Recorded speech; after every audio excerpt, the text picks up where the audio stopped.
السلام عليكم، أنا محمود باشا وهنا داتا ساينس بالمصري. أهلا بيكم في آخر فيديو في البلاي ليست. احنا النهاردة هنعمل فاين تيوننج للماشين ليرنينج موديل، وهنتكلم ازاي نقدر نعمل ديبلوي للماشين ليرنينج موديل، وبعد كده ازاي هنمنتين الماشين ليرنينج موديل في البرودكشن، وايه المشاكل اللي ممكن نواجهها، وايه التحديات، وايه اللي بيفولو الديبلوي. خلينا نتكلم في الاول، يعني ايه هي حته الفاين تيوننج؟ الفاين تيوننج ان انت عندك الموديل خلاص اخترته. اخترنا مثلا الراندوم فورست ريجريسر، ده الموديل اللي احنا مختارينه وهنشتغل بيه. الراندوم فورست ريجريسر ده بقى بيبقى فيه هايبر بارامترز. احنا هنتكلم بعدين لما نتكلم عن كل موديل باستفاضه، هنتكلم بعدين عن الهايبر بارامترز بتاعت الموديل تبقى عامله ازاي، بس وبتفرق في ايه. بس هي الفكره منها يعني بكل بساطه، زي مثلا لما اتكلمنا على كروس فاليديشن، ان احنا نختار عدد الكي اللي هو اسمه كي كروس فاليديشن، عدد الفولدز ده هايبر بارامتر. فانت بتقعد تغير في الهايبر بارامتر عشان خاطر تطلع باحسن بيرفورمانس بالموديل بتاعك. حته الهايبر بارامتر تيوننج دي او الفاين تيوننج دي اللي بتخلينا نستخدم فاليديشن سيت، لان احنا لما نيجي نستخدم لما نيجي نعمل كتير فاين تيوننج ونقعد نحاول نظبط في البرفورمانس، نظبط في البرفورمانس، نظبط في البرفورمانس، احنا بن اوفر فيت على الفاليديشن سيت. فلو احنا لا قدر الله بنعمل هايبر بارامتر تيوننج ده على التست سيت، احنا هن اوفر فيت عليها جدا، والتست سيت مش هتأدي غرضها، اللي هي مش هتقدر تعكس لنا ازاي الموديل ده هيبرفورم في البرودكشن. ف ده ليه برضو احنا بنستخدم الفاليديشن سيت، وايه علاقتها بحته الهايبر بارامتر 2؟ احنا اتكلمنا دلوقتي، خلينا نروح للكود كده نبص بصها الاول. احنا جايين فين؟ احنا جايين في الحته بتاعت الهايبر بارامتر 2. احنا ايه الهايبر بارامترز اللي احنا هنشتغل عليها؟ حاجه زياده برضو. ليه احنا ايه اللي فادنا في ان احنا نعمل بري بروسيسنج بايب لاين؟ ان احنا ما عملناش البري بروسيسنج وطلعنا داتا سيت، والداتا سيت دي ماسكينها في ايدينا كده وشغالين عليها بعدين. احنا لا، احنا البري بروسيسنج عاملينه كبايب لاين، وزي هنا بنحط البري بروسيسنج كبايب لاين. دي بتزود ان احنا نقدر الهايبر بارامترز بتاعه الترانسفورميشنز نقدر نعمل لها فاين تيوننج برضو مع الهايبر بارامترز بتاعه الموديل. يعني احنا لو بصينا دلوقتي هنا، احنا بنعمل ترانسفورميشن ليه؟ بنعمل هايبر بارامتر تونينج ليه؟ بنعمل هايبر بارامتر تونينج للنمبر اوف كلاسترز. لو نفتكر لما احنا كنا بنعمل الار بي اف، وال كانت الكي مينز، كانت الكي مينز والار بي اف، كان في الكي مينز في النمبر اوف كلاسترز. فاحنا بنغير اهو، بنعمل تيوننج. ايه بقى اللي هو التيوننج؟ ان احنا بنختار في نوعين من التيوننج، في نوعين من السيرش. احنا بنعمل سيرش، السيرش ده اصلا ده الاي اي القديم، كان اسمه، كان فيه سيرش الجوريزمز وحاجات زي كده يعني، فهي الدنيا بتبني على بعض يعني، ما بنقفش. فالمهم خلينا نرجع لموضوعنا. احنا بنعمل سيرش، والسيرش سبيس بتاعنا عامل ازاي؟ السيرش سبيس بتاعنا عندنا حاجه من حاجتين. خلينا نروح برضو هنا، هي الحاجتين لازم في بعض، فاجي اتكلم في دي محتاج اتكلم في دي، اجي اتكلم في دي محتاج اتكلم في دي. ففي نوعين من السيرش. احنا في الراندوم سيرش وفي جريد سيرش. خلينا نتكلم في الاول على الجريد سيرش، وندي ونشرح عليه ايه هي الهايبر بارامتر وكده، ندي الاكزامبل عليه يعني. فاحنا عندنا الجريد سيرش، احنا عندنا في الصوره هنا في تحت السيجما، في تحت اللامدا، الاثنين دول فاريبلز يعني. وانت ايه الجريد سيرش؟ انت بتعمل ايه في الجريد سيرش؟ انت عندك مثلا، خلينا نرجع للكود، احنا عندنا اتنين فاريبلز او اتنين هايبر بارامترز بنغير الفاليوز بتاعتهم، بنعمل تيوننج للفاليوز بتاعتهم. اول هايبر بارامتر هو النمبر اوف كلاسترز بتاع الكي مينز، تاني هايبر بارامتر هو الماكس فيتشرز بتاع راندوم فورست. يعني ايه ماكس فيتشرز؟ نتكلم عليه بعدين لما نيجي نتكلم على راندوم فورست. بس المهم ان احنا عندنا دلوقتي ايه؟ عندنا الاثنين هايبر بارامترز دول. هنا بقى بنعمل ايه والجريد سيرش بيعمل ايه؟ احنا عندنا ثلاثة فاليوز، حطينا له ثلاثة فاليوز للنمبر اوف كلاسترز. ممكن نمبر اوف كلاسترز تبقى 5، ممكن تبقى 8، ممكن تبقى 10. وحطينا ثلاثة فاليوز للماكس فيتشرز، ممكن تبقى 4، ممكن تبقى 6، ممكن تبقى 8. هو الكود واحنا بنعمل في الكود دلوقتي ان احنا هنعمل موديل، وهنعمل بايب لاين في النمبر اوف كلاسترز 5 والماكس فيتشرز 4، وهنعمل بايب لاين تاني في النمبر اوف كلاسترز 5 والماكسيمم فيتشرز 6.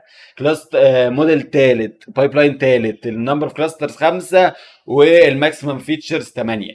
فانت الخمسه دول، الخمسه بتحط الفاريبل اللي اسمه نمبر اوف كلاسترز بخمسه، بتجربه مع الفاليوز التانيه كلها بتاع الماكس فيتشرز، تروح جاي مغير نمبر اوف كلاسترز ل 8 وتجربه مع كله، بعدين تروح جاي مغير ال 10 جاي مجربه مع كله. طبعا احنا يعني انت لو حسبتها انت بتعمل تريننج كده 9 مرات، 9 مرات، وشوف وقت الكروس فاليديشن قد ايه. فهو الموضوع ريسورس كونسيومينج بطريقه بشعه يعني. احنا طبعا ولا احنا اوبن اي اي ولا احنا جوجل ولا احنا اي حاجه، عندناش احنا.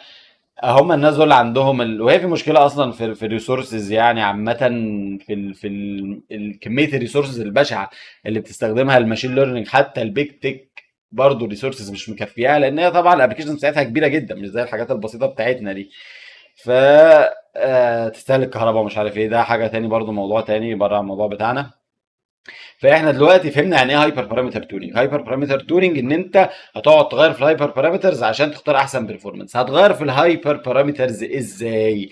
هتغير في الهايبر بارامترز في طريقتين. في طريقه ان انت تسيرش على احسن بارامترز بالجريد سيرش. جريد سيرش ده مانيوال، ده مانيوال او مش ده مانيوال، ده اللي هو ايه، كان ليه اسم كده، بروت فورس. ده احنا بنعمل كده، ده بروت فورس امبلمنتيشن، بروت فورس سيرش. انت بتجرب كل فاليو مع كل فاليو تانية. واحنا هنا خد بالك، احنا هنا عاملين باتنين هايبر بارامترز بس.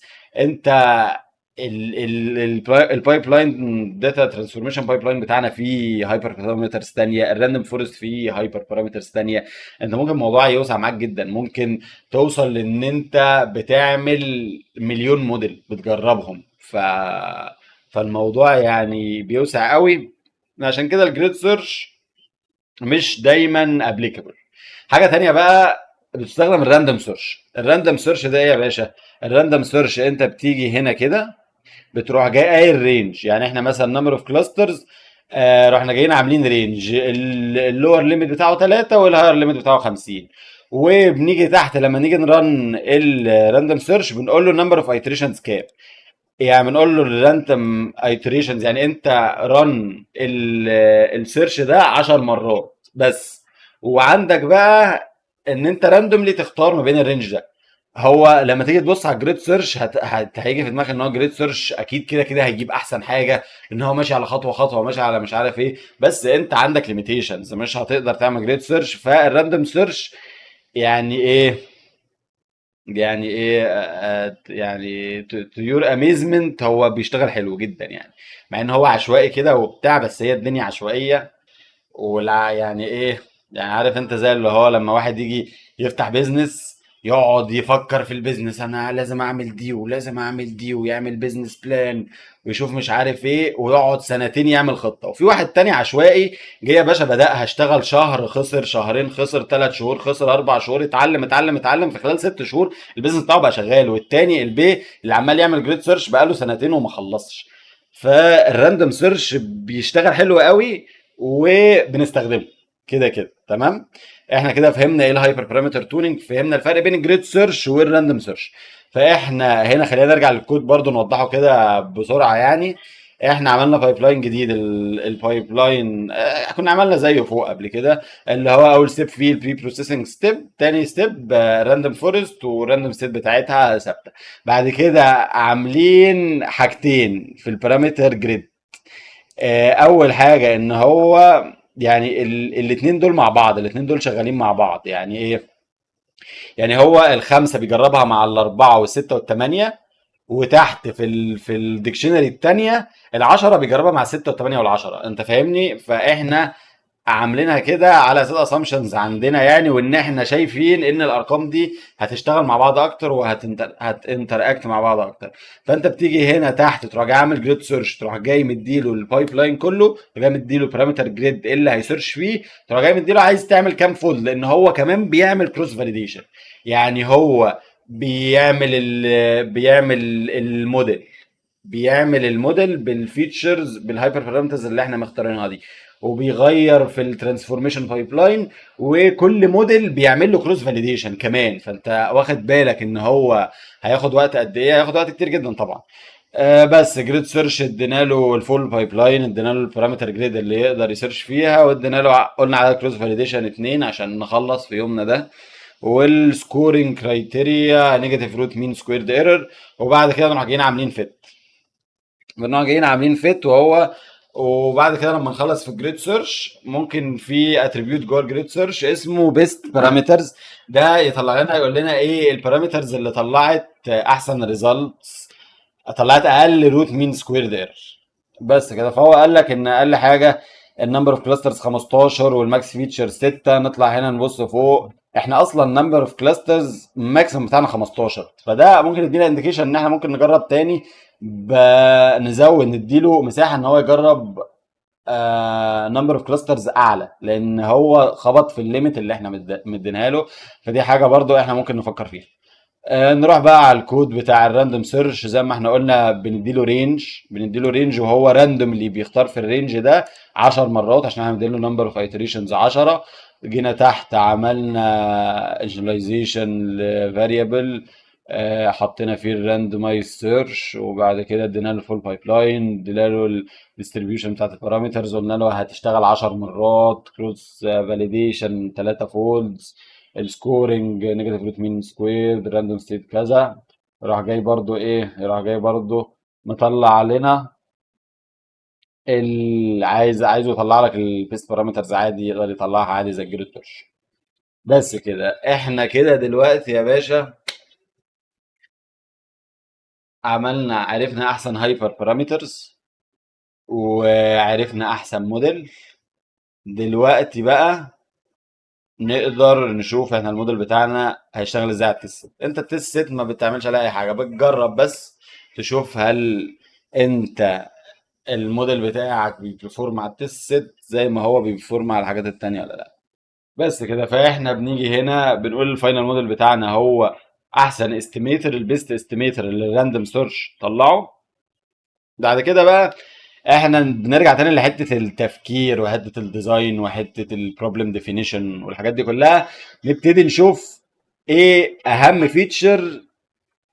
فيتشرز اثرت على البرفورمانس بتاع الموديل بتاعنا. فاحنا بنقدر نعمل كده بان احنا بنختار الراندوم فورست ستيب في الفاينل موديل، عشان تاخد بالك الفاينل موديل ده هو بايب لاين، يعني هو البري بروسيسنج والماشين ليرنينج موديل الاثنين مع بعض. فاحنا عشان نطلع الفيتشر امبورتنس بتكون موجوده جوه الاستيميتور اللي هو الموديل، بتكون موجوده جوه الموديل نفسه.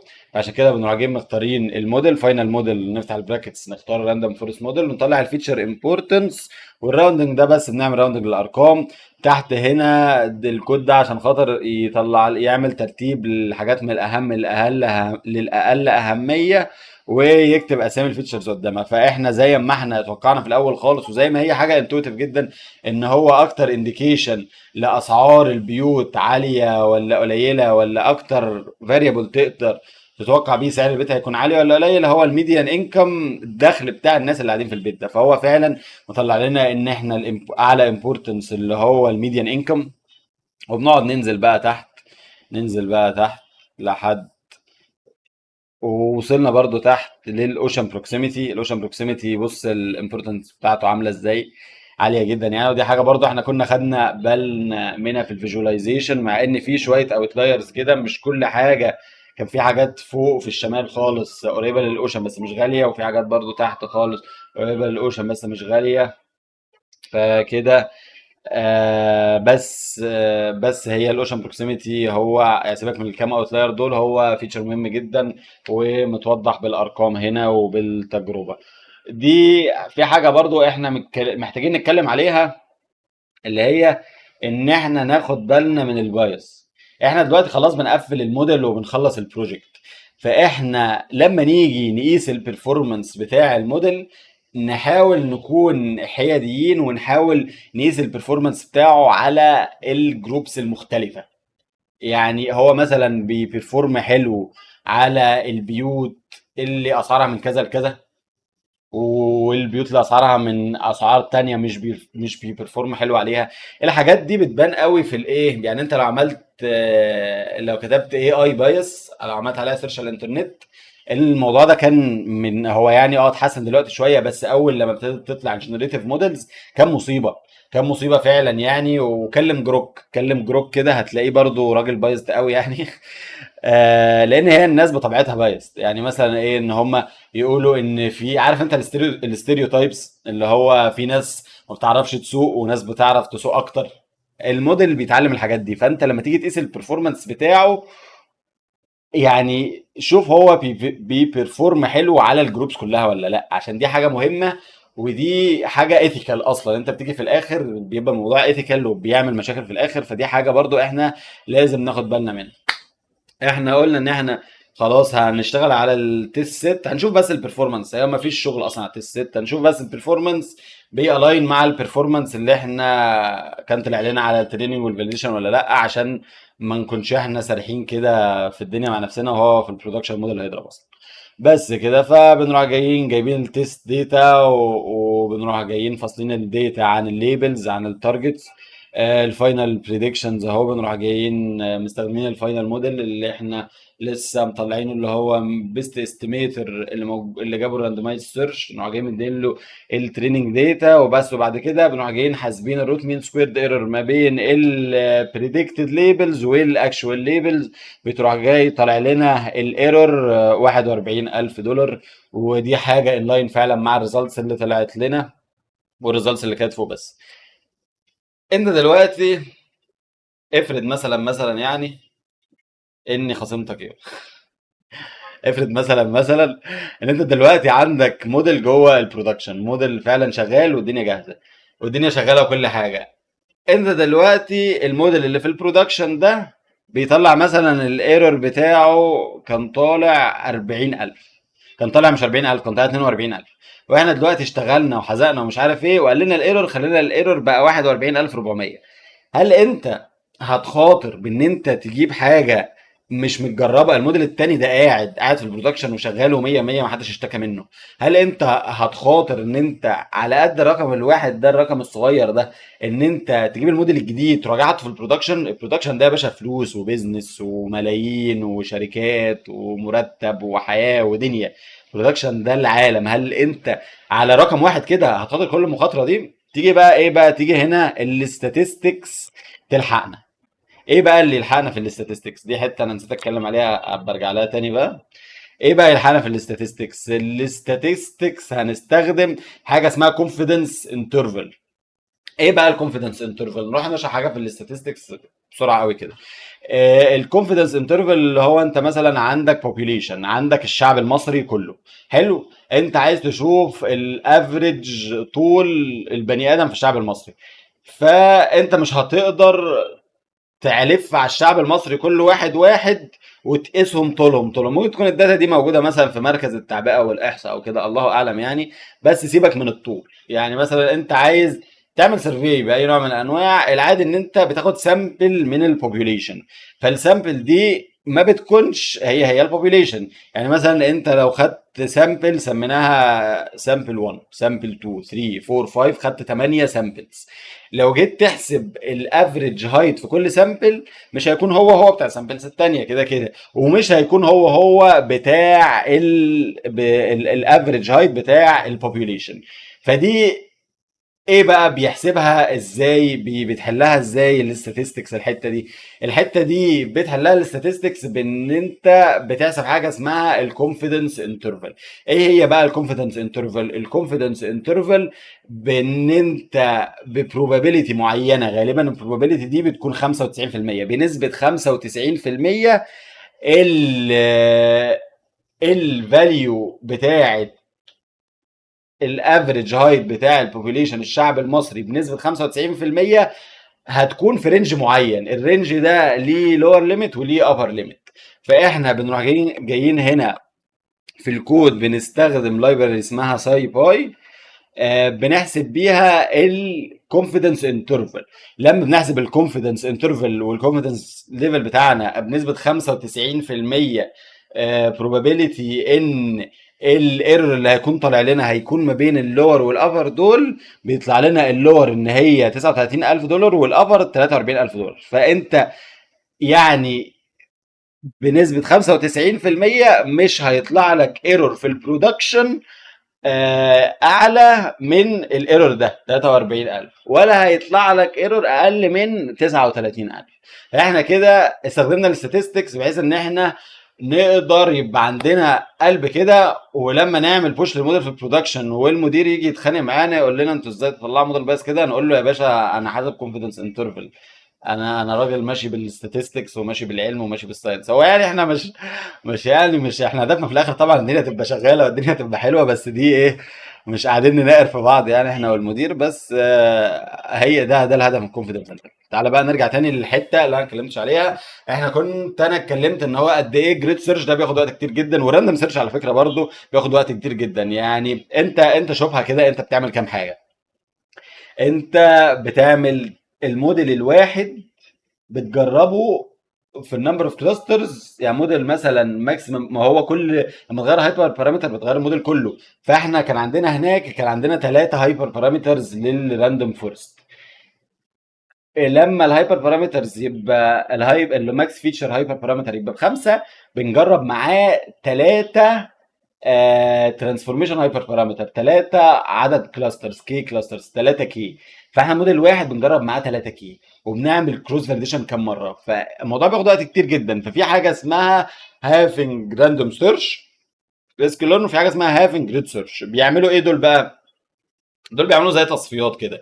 بيدوا في الاول الداتا، كميه الداتا اللي بيعملوا تريننج الموديل عليها بتكون صغيره، وبعد كده مع الوقت بيبتدوا ايه يشوفوا مين المودلز اللي بتبرفورم احسن. المودلز اللي هو خليك واخد بالك انا ليه بقول مودلز، عشان خاطر لما انت بتغير الهايبر بارامتر ده بيكون موديل مختلف تماما. تمام. فهم بيعملوا تصفيات للمودلز، والمودلز اللي بتبرفورم احسن بتتاهل معانا للدور اللي بعده، ونقعد نزود لها الداتا لحد لما نوصل لاخر موديل خالص بنديله الداتا كله وبنعمل له تريننج. فدي بتوفر وقت جدا يعني. وحاجه برضو لو انت بقى راجل فاهم بقى في الداتا ستراكشر اند الجوريزمز وكده، لو انت دارس كمبيوتر ساينس يعني، حاجه زي الباينري سيرش كده. في الباينري سيرش انت كنت تقعد تقسم الحاجه حاجتين، اللي هو بتروح جاي كده اقسم حاجه حاجتين، فدي نفس الفكره يعني شويه. بس كده يا باشا، عملنا الموديل، عرفنا احسن موديل، عرفنا الكونفيدنس ليفل. نروح بقى لايه بقى؟ احنا شغلنا ما خلصش، احنا محتاجين برضو نعمل ديبلوي. مش احنا اللي هنعمل ديبلوي للموديل، الناس بتاعت الديف اوبس هي اللي هتعمل ديبلوي للموديل، ده شغلها هم. بس احنا برضو بنشتغل معاهم في التيم، احنا لينا دور معاهم. فاحنا ازاي نعمل سيف للموديل؟ بنعمل سيف للموديل باللايبراري البسيطه دي اللي اسمها جاب ليب. يروح جاي عامل دمب، وفاينل موديل ده اللي هو اسم الموديل اللي احنا اخترنا معاه بيروح جاي مطلعه. هو هنا بس عشان خاطر انا الران تايم خلص مني، يروح جاي مطلعه في فايل هنا كده بالاكستنشن بتاعته اللي هي بي كي 1 وبالاسم ده. والموديل ده انت تعرف تعمله لودنج في اي حته، بس انت لو جيت تعمل له لودنج خد بالك ان انت بتحتاج، هو مش كونتينر، يعني هو ما بيطلعوش في كونتينر، هو بيطلعه في فايل. ايه هي الكونتينر؟ الكونتينر لو انت هتطلعه، يعني لو انت هتكونترنايز الموديل ده، بتروح جاي حاطط الموديل وحاطط اللايبراريز بتاعته، حاطط الديبندنسيز بتاعته كلها في الكونتينر. فانت لما تيجي تعمل ديبلوي للكونتينر، الكونتينر بتكون مكتفيه بذات نفسيتها. بس مش ده اللي احنا بنعمله هنا. اللي احنا بنعمله هنا ان احنا بنسيف الموديل في فايل. فانت لما تيجي تعمل لود تاني الموديل محتاج تجيب الديبندنسيز هنا مانوالي، زي ما انا عامل هنا كده بنجيب الديبندنسيز بتاعته مانوالي. بس كده يا باشا، عملنا سيف للموديل. نروح جايين مدين بقى، لو انت راجل فول ستاك ما عندكش ديف اوبس وكده، انت اللي هتعمل ديبلوي للموديل كمان. ممكن بقى لو انت فاهم في الويب تعمل له ديبلوي على ريست، ممكن تعمل له ديبلوي على ويب سيرفر، والموديل يجيت انيشاليزد اول ما الويب سيرفر يقوم. ممكن تستخدم حاجات زي الكلاود، يعني انت مثلا لو مستخدم كلاود سيرفيسز في جوجل فيرتكس اي اي، ده بتروح جاي مديله البي كي 1، وهو بقى بيهندل بقى الدنيا بقى، هو بقى بيهندل بقى كل حاجه. هو اللي بيعمل الانفراستراكشر، هو اللي بيعمل الهاي افيلابيليتي، هو اللي بيسكيل الموديل بتاعك، بيديله ريسورسز اكتر على حسب الاستخدام وكده. فدي كلها حاجات ديف اوبس بقى يعني. ممكن نتكلم عليها بعدين ان شاء الله في فيديوهات تانية، بس مش موضوعنا خالص النهارده. لسه موضوعنا ايه؟ لسه موضوعنا ما خلصش. موضوعنا ما خلصش عشان خاطر احنا بعد ما انت بتعمل ديبلوي للموديل دي مش اخر الحكايه. الموديل بيحتاج يتعمل له مينتيننس كل شويه، لان في حاجه اسمها داتا دريفت وفي حاجه اسمها داتا روت. الداتا دريفت والداتا روت ان انت الموديل بتاعتك الداتا اللي هو معمول لها تريننج عليها بتقدم، مش بتكون هي بتحاكي المعلومات اللي في الواقع. يعني مثلا انت عامل تريننج لموديل يطلع يعمل كلاسيفيكيشن لصور الكلاب وصور القطط، الناس بتديله صورة ويقول دي صورة قطة او صورة كلب. ممكن انت مثلا حاطط الموديل ده من سنتين، السنه دي طلع موضه جديده، الناس بتلبس الكلاب بتاعها لبس قطه. اخترعوا كده، في واحد كده عمل ستارت اب وعمل اختراع وعمل لبس وربنا كرمه، والموضوع ترندي وفايرال وضرب، وكل الكلاب دلوقتي لابسه لبس تخليها كأن شكلها قطه. انت الموديل بتاعك مش هيشتغل، هيضرب، محتاج تعمل له تريننج تاني من الاول. فانت محتاج تمونيتور الموديل، محتاج تمونيتور الموديل، محتاج تعمل تريننج تاني للموديل. ممكن تعمل سكريبت يعمل كل الحكايه دي، يعمل تريننج للموديل، يعمل هايبر بارامتر تونينج للموديل، ممكن تعمل اوتوميشن للموضوع كله يعني، يدوك نوتيفيكيشن بس في الاخر. ممكن تاخد بالك يعني. ممكن ايه برضه، ممكن تستخدم يعني، ممكن تعمل تريجرز وتعمل اليرتس في ان هي تنبهك لما الموديل بتاعك يبتدي يرد، لما الموديل بتاعك يبتدي يطلع مشاكل، لما الداتا تبتدي تتغير قوي ممكن تعمل اليرتس برضو تبعت لك.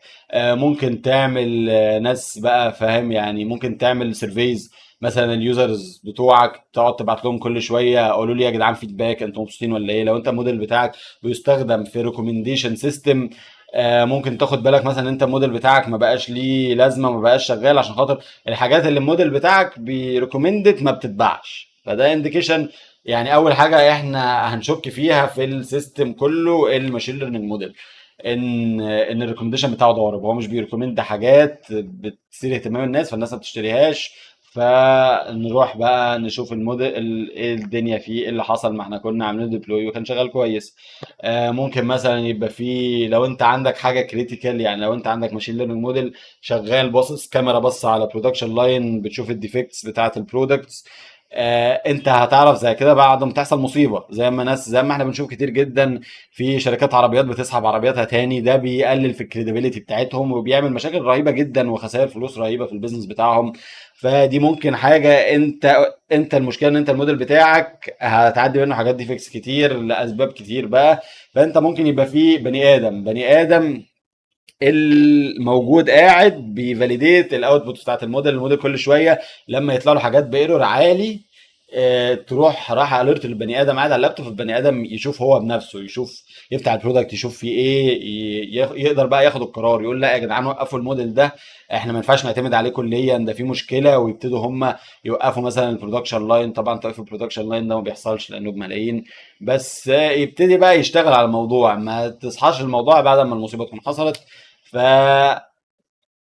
ديبلوي بتاع الموديل مش اخر الحكايه، تعمل تعمل حاجات كتير جدا، تعمل مينتيننس موديل. الحمد لله احنا قدرنا نخلص البلاي ليست، قدرنا ناخد ماشين ليرنينج بروجكت من اوله خالص لحد اخره خالص، وخدنا بتفاصيل كتير جدا. كان كل التوبيك، لو في توبيك جديد او لو في فكره جديده او لو في معلومه جديده محتاجين نكون فاهمينها جوه الفيديوهات، انا الحمد لله قدرت اشرحها وما عدتش حاجه. اشوفكم في الفيديوهات الجايه. انا محمود باشا، وهنا داتا ساينس بالمصري. شكرا.